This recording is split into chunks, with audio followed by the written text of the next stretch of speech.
এপিসোডের প্রথমে আমরা সিওকে দেখতে পাই। সিও তো নামসুনের ওই ভিডিওটি দেখতে থাকে। সে এই প্রতারণা কিছুতেই মেনে নিতে পারছে না। এরপর আমরা নামসুনের মায়ের সেক্রেটারিকে দেখতে পাই। তারা তো নিউজ করতে থাকে। সেখানে সে ডোগো কোম্পানি বিষয়ে সব কথাই বলে দেয়। সে জানায় যে তার বসকে মারার চেষ্টা করা হয়েছিল আর এর সাথে পুলিশ কমিশনারও যুক্ত আছে। সে আরও বলে যে এরা ড্রাগের সাথে জড়িত ছিল। তখন আমরা দেখতে পাই ফ্ল্যাশব্যাকে দেখানো হয় নামসুনের মা তো বুঝে গিয়েছিল যে তার সেক্রেটারির সাথে কিছু হয়ে গিয়েছে। তখন সে পার্সোনালি তার সাথে কথা বলে। তখন তার সেক্রেটারি তাকে সব কথাই জানিয়ে দেয় আর সে প্রচুর কান্না করতে থাকে।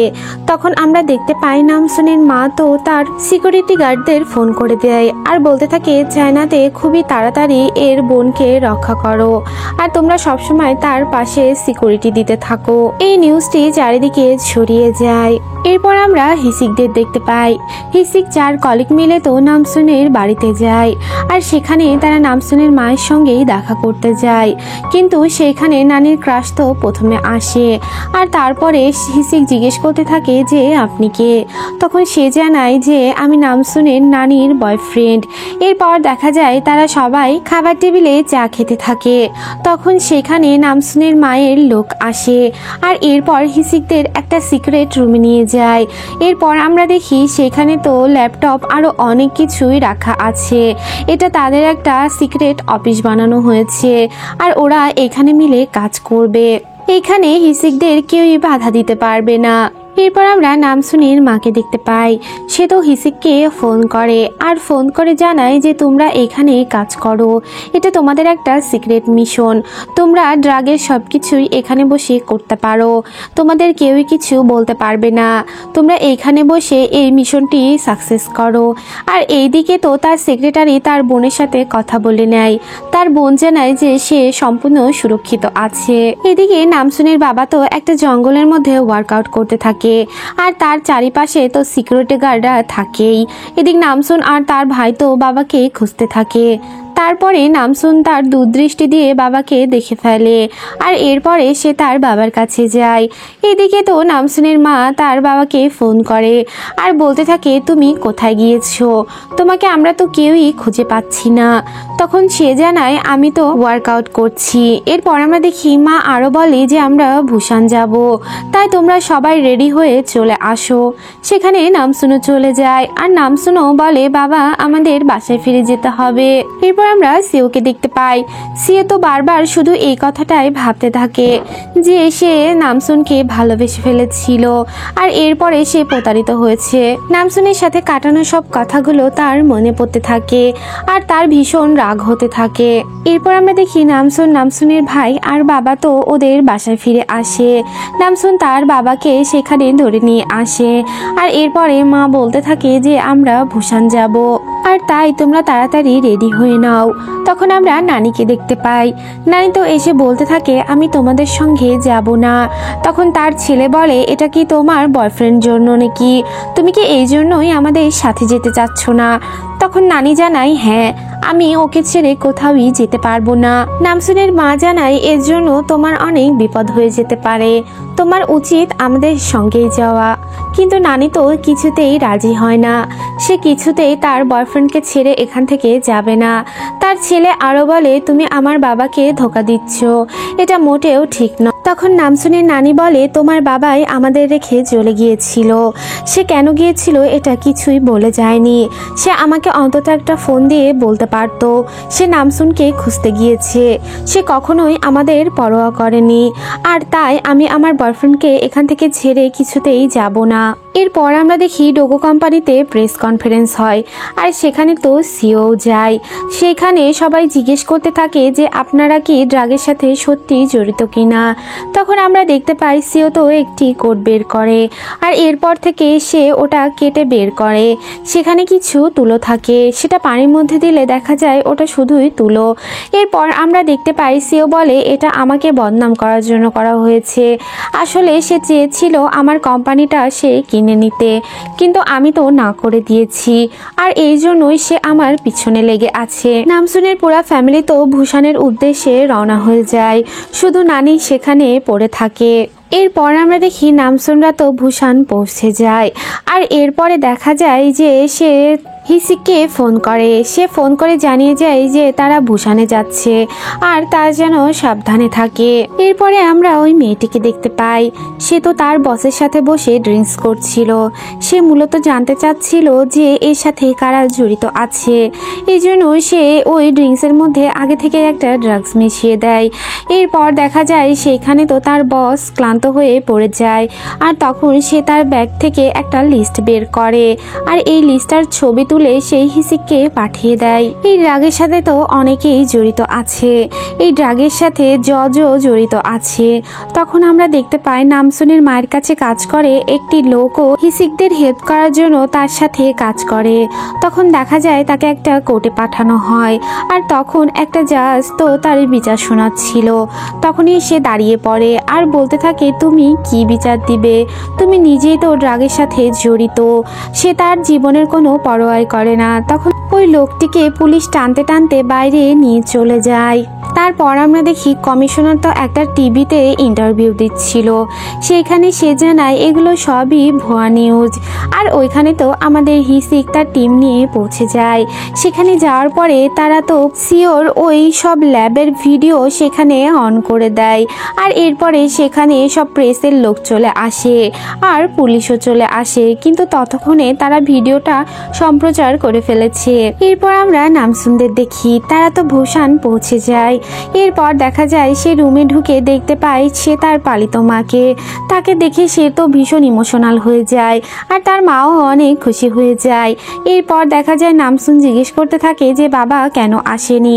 তখন সে জানায় তোমার বাবা অনেক অসুস্থ আর এই জন্যই সে আসতে পারেনি। আর নামসুনের বাবা মাও তার উপর অনেক কৃতজ্ঞতা বোধ করে। এরপর আমরা দেখি নামসুনরা সবাই একই সাথে খেতে বসে। আর কিছুক্ষণ পরে নামসুন তো তার মায়ের সাথে ওই পাহাড়ি নাচ করতে থাকে। সেখানে সে তার মাকে হিসিকের ছবিও দেখায় আর বলতে থাকে এই ছেলেটি কেমন। তখন তার মা জানায় ছেলেটি অনেক হ্যান্ডসাম। এরপর আমরা দেখি নামসুন হিসিককে ফোন করে, কিন্তু হিসিকের ফোন তো বন্ধ থাকে। তখন তার মা এসে জানায় যে হিসিককে পুলিশে ধরে নিয়ে গিয়েছে। তখন নামসুন বলে পুলিশদের আবার কে পুলিশে ধরবে। তখন নামসুনের মা তাকে সব কথাই বলে দেয় যে তারা কাল কি ঘটনা ঘটিয়েছে। তখন নামসুনের মা বলে তুমি কোনো টেনশন করো না, হিসিককে ঠিকই বাইরে বের করে আনা হবে। এরপর আমরা দেখি মা তো একটা কাজের জন্য একটা জায়গায় যায়। আর সেখানে গিয়ে সে দেখতে পায় সেখানে ওই ব্ল্যাক মানিকে হোয়াইট করে ওই লোকটিও থাকে। তখন নামসুনের মা জিজ্ঞেস করে তুমি এখানে কি করছো। তখন সে জানায় এটা আমার জন্মভূমি, আমি এইখানেই থাকি। এরপর দেখা যায় তারা একটা ক্যাফেতে বসে খাবার খায় আর কথা বলতে থাকে। তখন নামসুনের মা জিজ্ঞেস করে ওই ছবিটির মানে কি, তুমি এখনো আমাকে এটা জানাওনি। তখন লোকটি বলে যে তুমি এটার পিছনে কেন লেগে আছো, আমি আসলেই জানি না এটার মানে কি। তখন নামসুনের মা বলে তাহলে তুমি ছবিটি কেন ছিঁড়ে ফেলেছিলে।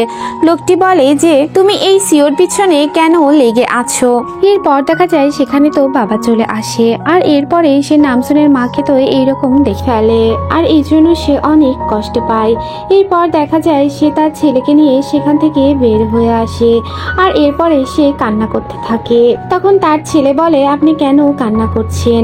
তখন আমরা দেখতে পাই বাবা তো বলতে থাকে যে তোমার মায়ের সঙ্গে আমার ডিভোর্স হয়ে গিয়েছে, তারপরেও আমি জানি না কেন আমার এত কান্না পাচ্ছে। আর এদিকে নামসুন তো তার ওই মায়ের সাথে বেশ ভূষণ ঘুরতে থাকে। তার মা বলে আমি জীবনে কখনোই এইরকম জায়গা দেখিনি, পাহাড়ি এলাকায় আমার জন্ম ছিল আর সেখানেই আমার বিয়ে হয়ে গিয়েছিল।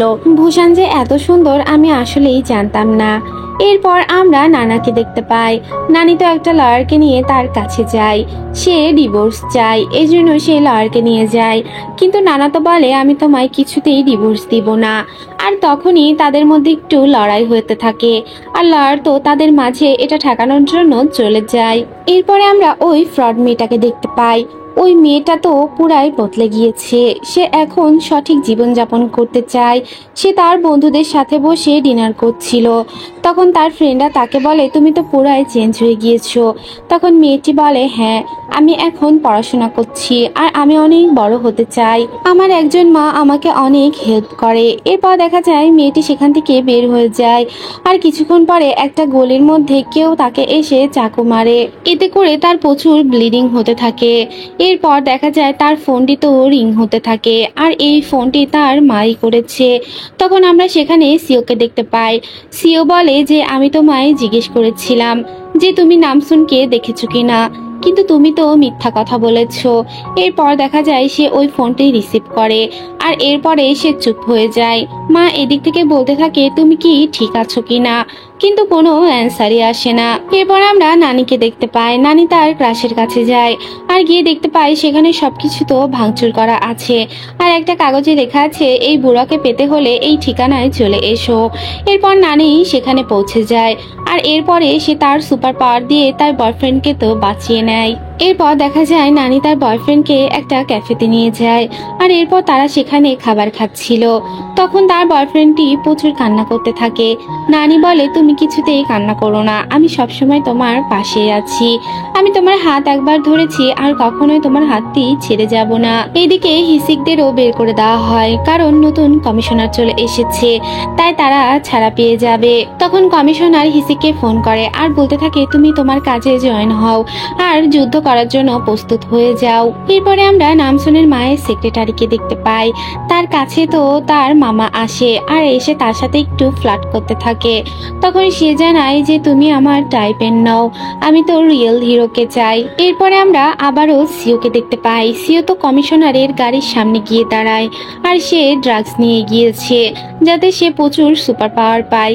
এরপর দেখা যায় যে সে কমিশনার গাড়িকে থামিয়ে কমিশনারকে মারতে শুরু করে, সে কমিশনারকে মেরে ফেলে।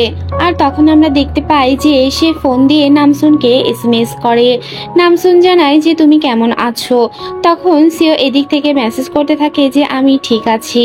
তখন সিও বলতে থাকে যে আমি মারা গিয়েছি, অর্থাৎ ওই ফ্রড মেয়েটির ফোন নিয়ে সে এসএমএস করে। তখন জানায় যে সিও আমাকে মেরে ফেলেছে। নামসুন তখন বুঝে ফেলে যে সিও তার আসল পরিচয়টা জেনে গিয়েছে। তখন নামসুন বলতে থাকে যে সিও আমি তোমাকে কিছুতেই ছেড়ে দিব না, তুমি আমার কাছের মানুষগুলোকে আস্তে আস্তে মেরে ফেলছো। এরপর আমরা হিসিকদের দেখতে পাই। হিসিকরা চারজন তো সেখানে ঘুমোচ্ছিল, কিন্তু হঠাৎ করে তাদের প্রচুর ক্ষুধা লাগে। এরপর দেখা যায় তারা চুরি চুরি নামসুনদের বাড়ির মধ্যে ঢুকে, আর এরপরে তারা খাবার খেতে থাকে। আর কিছুক্ষণ পরে সেখানে নানি তো তার বয়ফ্রেন্ডের সাথে চলে আসে, আর এরপরে তারা দুইজন রোমান্স করতে যায়, আর ওরা সবাই লুকিয়ে লুকিয়ে এগুলো দেখতে থাকে। এরপর আমরা দেখি কিছুক্ষণ পর হিসিকের কাছে একটা ফোন আসে, তাকে জানানো হয় যে কমিশনার মারা গিয়েছে। আর এই মুহূর্তে আমাদের এপিসোডটিও শেষ হয়ে যায়। এপিসোডটি ভালো লাগলে চ্যানেলটিকে সাবস্ক্রাইব করুন, লাইক করুন, কমেন্টস করুন, আর পরবর্তী এপিসোডগুলো দেখতে চ্যানেলটির সাথেই থাকুন। Thanks for watching. Allah Hafiz.